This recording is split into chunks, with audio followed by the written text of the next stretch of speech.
ख़ास तौर से महंगाई के ऊपर लोगों का काफ़ी ध्यान रहा, ग्रामीण क्षेत्र में भी रहा और विकास के ऊपर भी रहा। और आने वाले समय में कौन सी सरकार महंगाई को कम कर पाएगी, इसके लिए लोगों ने ज़्यादा से ज़्यादा मतदान किया है। आज की स्थिति ये है कि कम से कम भी 65% का रेशो पर मान के चल रहा है। और इंडिया के अंदर 65 के अंदर मान के चलते हैं, जिसको 40% वोट मिल रहा है वो हिंदुस्तान का नेतृत्व करने वाला है। सरकार किसी की भी बने, लेकिन ये निश्चित मान के चले कि सरकार जनता की होगी। चुनाव में सबसे ज़्यादा भ्रष्टाचार हावी रहा है। जो भी एक दूसरे के ऊपर पार्टीज हैं, चाहे बीजेपी हो चाहे कांग्रेस हो, सब एक दूसरे के ऊपर भ्रष्टाचार को लेकर के आरोप प्रत्यारोप कर रहे हैं। और आई थिंक मैं सोचती हूँ कि शायद सबको अपने बारे में सोचना चाहिए कि अपने एरिया में उन्होंने कितना काम किया और उसके बाद फर्दर प्रोसेसिंग करनी चाहिए। नई सरकार आएगी तो एक्चुअली स्टूडेंट्स के लिए अच्छा है, मतलब जॉब प्रॉपर हो अगर, और मतलब ज़्यादा से ज़्यादा बेरोजगारों को रोजगार मिले। अगर अच्छी सरकार आएगी तो भ्रष्टाचार जरूर खत्म होगा। अग्रवाल जी, रामदास जी, जो हमारे वरिष्ठ सहयोगी विशाल शर्मा बता रहे थे, उन्होंने आपके मिशन 25 को रोकने की बात की है।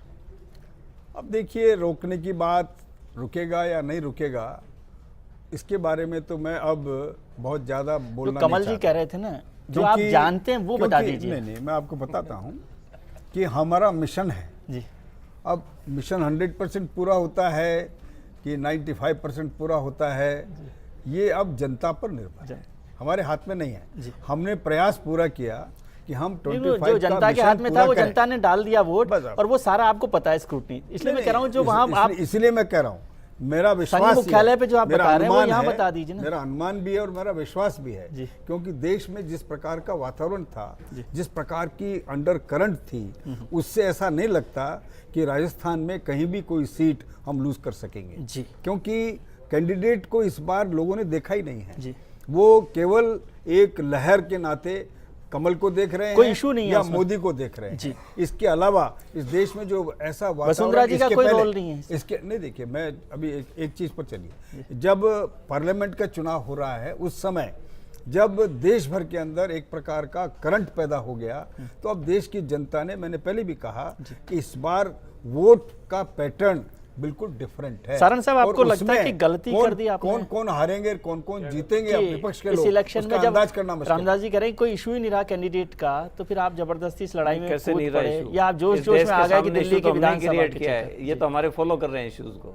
हमने भ्रष्टाचार के खिलाफ, लेकिन इशू ही नहीं रहे इलेक्शन में। हाँ, ये कह रहे हैं इशू नहीं रहेगी, इनको तो दिख नहीं रहा ना, क्योंकि ये तो दोनों एक हो गए, बीजेपी कांग्रेस तो एक होगी। नहीं, मेरी बात को भ्रष्टाचार जो मेन मुद्दा था देश का, उससे इन्होंने देश को गुमराह किया। उस भ्रष्टाचार के ऊपर दोनों पार्टियां बोली थी, और जो महाभ्रष्ट लोग हैं दोनों ने मिलकर के उनको टिकट दी अपनी अपनी पार्टी से। कल्ला साहब, ये एक्सरसाइज किया आप दोनों ने मिलकर कि सारण साहब की पार्टी को बाहर कर दिया जाए, बाकी हम लोग निमट लेंगे घर में। हम किसी से नहीं मिले, हम अपनी तरीके से काम कर रहे थे। सबसे पहले तो मैं एग्जिट पोल में करौली और धौलपुर की सीट जो आई है उसके लिए तो मैं सही मानता हूँ कि अनुमान सही है। हमारा अनुमान ये वाला एग्जिट पोल तो ठीक है। हमारा अनुमान ये है कि रेशम मालविया, चलो इनको एक में संतोष हो जाएगा, उसके बाद में अलवर की सीट जो है हमारे अनुमान से जीत रही है, और गंगानगर अलवर में तो वो कंटेस्ट मानता हूं। अलवर में तो मिनिस्टर थे आपके जितेंद्र सिंह जी, जो केवल इलेक्शन के वक्त ही आए। बता रहा हूँ, हमारा अनुमान ये है कि अलवर की सीट कांग्रेस के खाते में जा रही है। जी, इंजीनियर साहब, आपको लगता है अलवर जैसी सीट भी बहुत इंपॉर्टेंट थी, खासतौर से माइनॉरिटी के लिए, खासतौर से ईस्टर्न राजस्थान को देखूं, अलवर, भरतपुर, धौलपुर, करौली, देखिए मैं बहुत, और जो गोपालगढ़ के दंगे हैं वो सब चीज़ें भी रही हैं। देखिए वो सब चीज़ें ज़रूर सामने हैं, और मैंने ये भी बताया कि राजस्थान ही नहीं, पूरे देश की जनता के सामने कोई ऐसा अल्टरनेटिव अभी नहीं आया है जिस पर पूरी तरह भरोसा किया जा सके। इसलिए ये नकारात्मक वोटिंग होगी, और ये बताया जाएगा कि किससे कितना नाराज़ है वोटर, ये बात है। मैं एक बात जो हमारे रामदास जी ने अभी कही है, जिसको मैं बहुत ही दुर्भाग्यपूर्ण मानता हूँ इस देश के इतिहास में, जिस तरह से ये चुनाव लड़ा गया है, जो हमारी पार्लियामेंट्री डेमोक्रेसी है, उसका एक तरह से अपमान हुआ है इसमें, कि इस डेमोक्रेसी को जानबूझकर प्रेसिडेंशियल फॉर्म की तरफ धकेलने की कोशिश की गई है, मुद्दों को दबाया गया है, उम्मीदवारों को नगण्य बनाया गया है। सुनिए, हमारे खुद आपने माना है, खुद आपने माना है,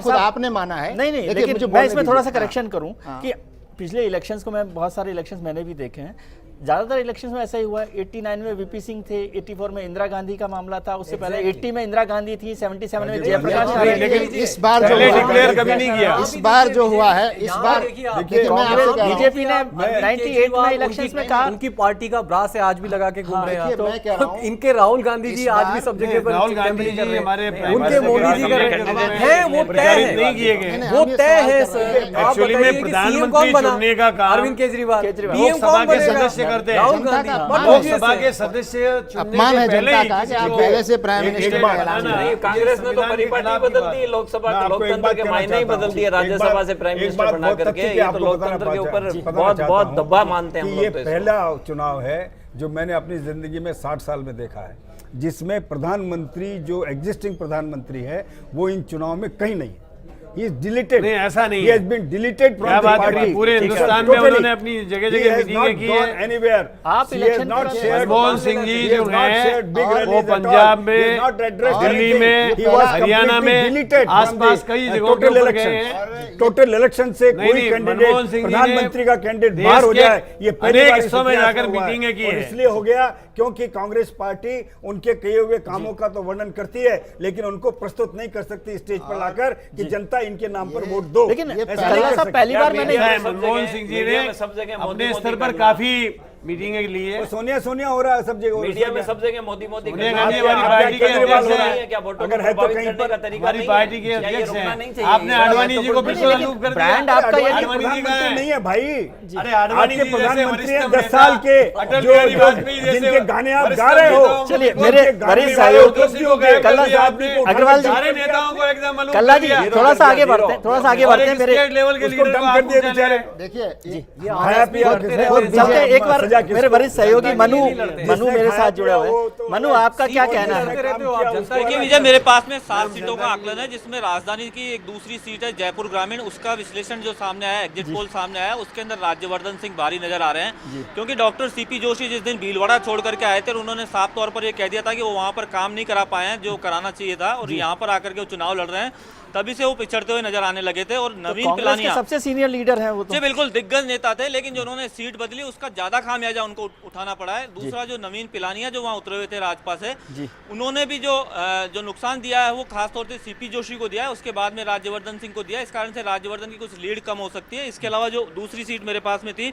जिसमें सीकर का जो मामला है, सीकर के अंदर सुमेधानंद है वो भारी पड़ते हुए नजर आ रहे हैं क्योंकि वहां पर एक बागी मैदान में थे सुभाष मैरिया, लेकिन एन वक्त जब चुनाव जब अंतिम क्षण के अंदर आया तो वो काफी पीछे नजर आ रहे थे। इसके अलावा जो दूसरी सीट है, एक जोधपुर सीट की बात करें तो जोधपुर सीट पर इस बार चंद्रेश कुमारी जो हैं वो काफ़ी पीछे नजर आ रही है। उसका कारण एक सीधे तौर पर यही है कि चंद्रेश कुमारी को पहले काम करने का मौका मिला था, केंद्र में मंत्री बनाया गया, लेकिन जोधपुर पर खास तौर से ध्यान नहीं दे पाए और गजेंद्र सिंह जो हैं वो खास तौर से वहां पर जमीनी फील्ड पर काम करने वाले थे। शहर की बहुत सीट है, सीनियर इसके लीडर तो कारण नहीं है से गजेंद्र सिंह।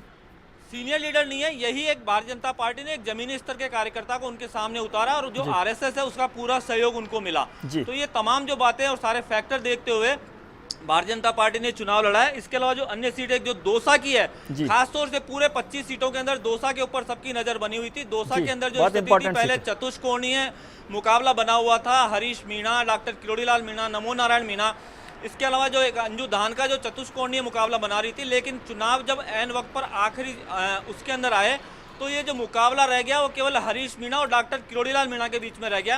और डॉक्टर किरोड़ीलाल मीणा किसी पार्टी से नहीं होकर के राजपा से खुद ही की पार्टी और खुद ही मैदान में थे, इतर होते हुए जो रहते हैं उनको खास तौर से फायदा मिलता है, तो डॉक्टर किरोड़ीलाल मीणा यहाँ पर भारी पड़ते हुए नजर आ रहे हैं। अब ये दौसा सीट डॉक्टर किरोड़ीलाल मीणा को दे रहे हैं। डॉक्टर किरोड़ीलाल मीणा जो है इसके अंदर भारी नजर आ रहे हैं। इसी कारण से एक जो सीट है ये एक अन्य को जो है एग्जिट पोल के अंदर निकल करके आ रही है। इसके अलावा जो भरतपुर की सीट है, भरतपुर के अंदर बहादुर सिंह कोहली हैं।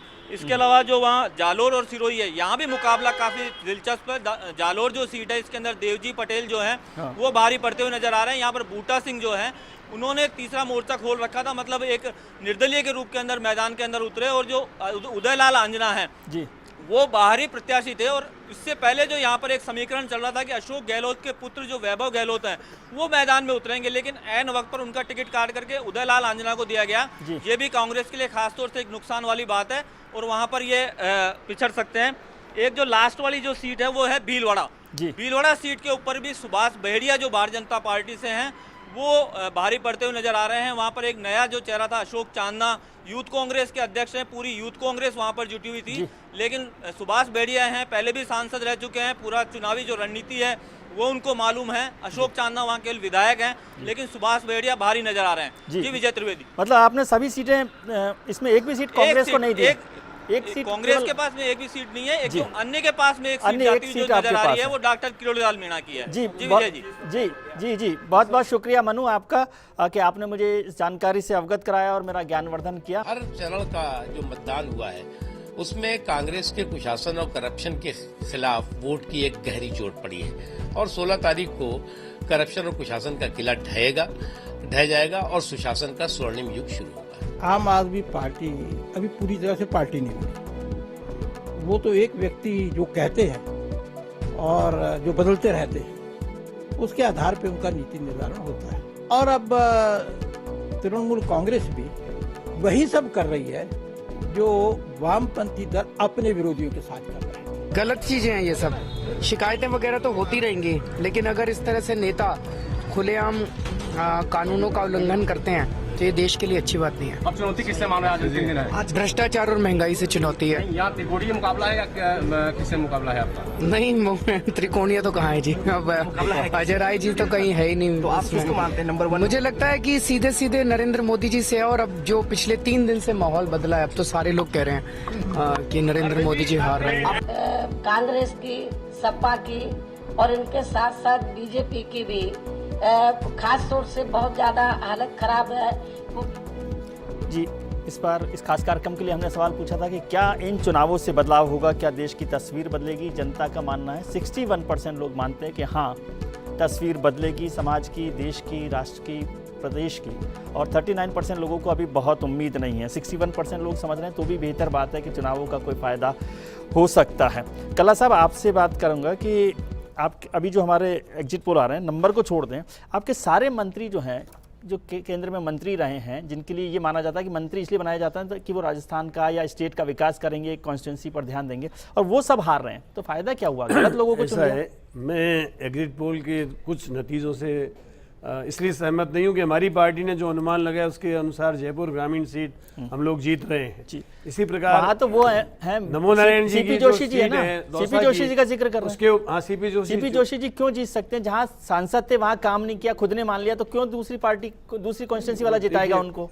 जिन्होंने खुद ने माना, लड़े न लड़े ये उनका अपना निर्णय वो नहीं, लेकिन मैं ये पूछ रहा हूँ कि जो एमपी ये मान ले कि उसने अपने संसदीय क्षेत्र में काम नहीं किया है 5 साल में, ये उन्होंने कहा, तो फिर दूसरी संसदीय क्षेत्र वाले क्यों ये कहेंगे भैया इनको बुलाइए, यहाँ पर आरती उतारे हम? भाई साहब ये बताना चाहता हूँ कि खास तौर से भीलवाड़ा में उन्होंने रेलवे का कारखाना शुरू करवाया, पीने के पानी की समस्या का बहुत बड़ा समाधान मुझे नहीं पता।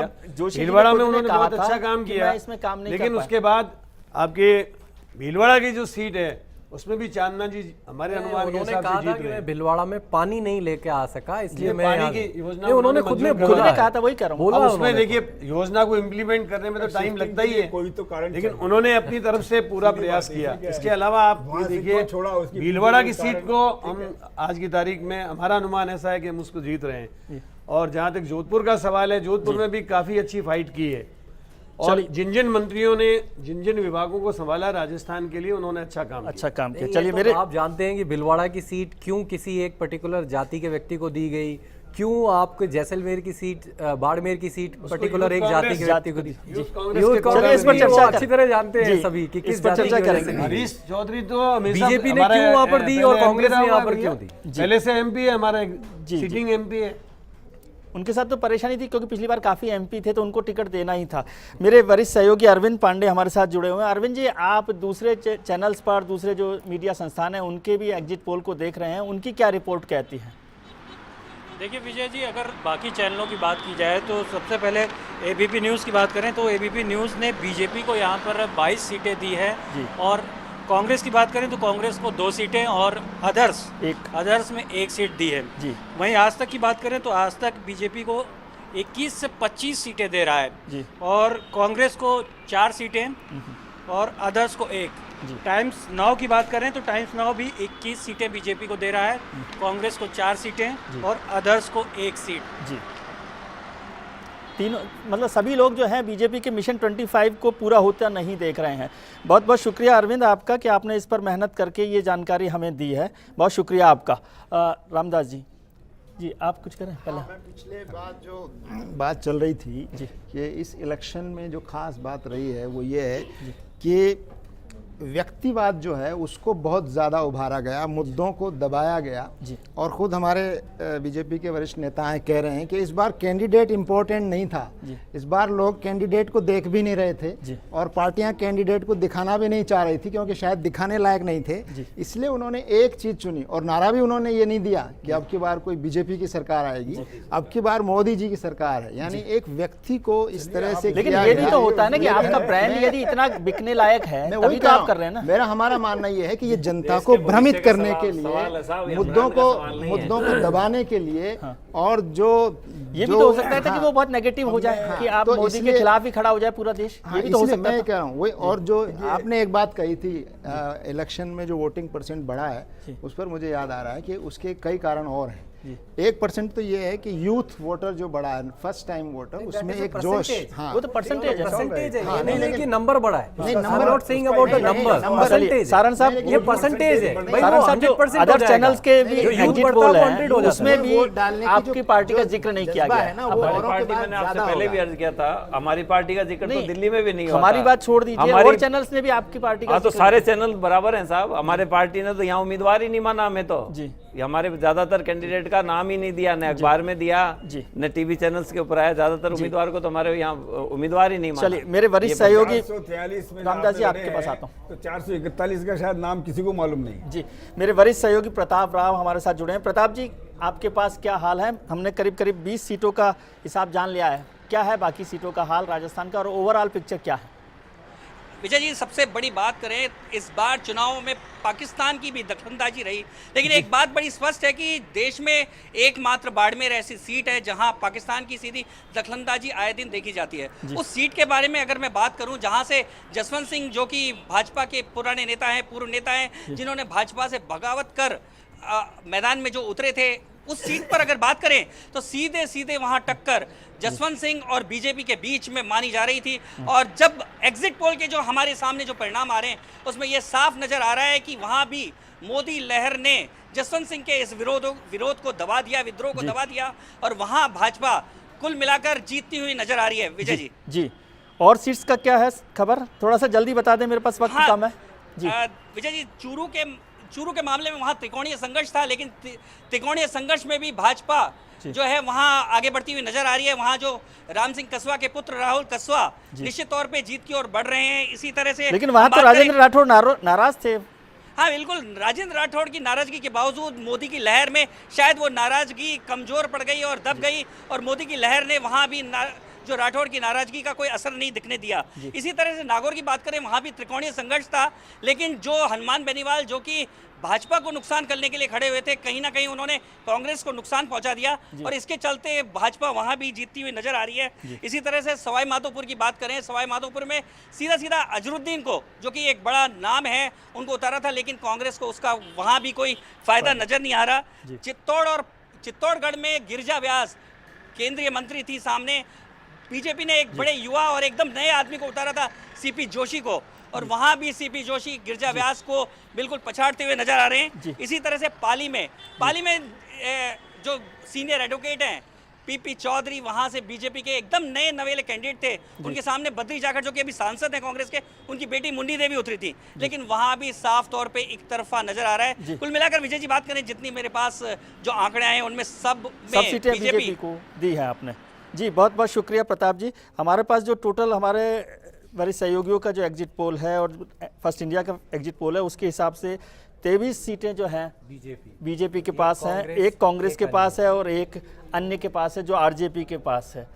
तो आपका मिशन जो है वो पूरा नहीं हुआ है, आपने मिशन में तोड़ने में कामयाबी ली, उसके लिए आपको बताया। एक बात, अभी जो अनुमान बताए हैं उसमें अजहरुद्दीन कांग्रेस के चुनाव जीत रहे हैं। चलिए वो तो गिरिजा व्यास जी भी हमारे आज की बात हिसाब से चुनाव जीत रही है, और नागौर की सीट में भी हम लोग वहाँ पर हमारा जीत हमारे नजदीक है। ठीक है, एक चीज मैं कह दूं आपकी, पहले अगर आज तो आपकी छोटा सा क्या होता है, कई बार एक कहावत है कि जब बिल्ली आती दिखती है तो कबूतर अपने आप को बचाव करने के लिए आंखें बंद करके एक चोंच जाता है। ठीक है, वही आज हालत हो रही है राजनीतिक पार्टियों की कि मोदी आ रहा है तो अपने आप को बचाने के लिए कहीं न कहीं घुसने की कोशिश आखिरी बात मेरे पास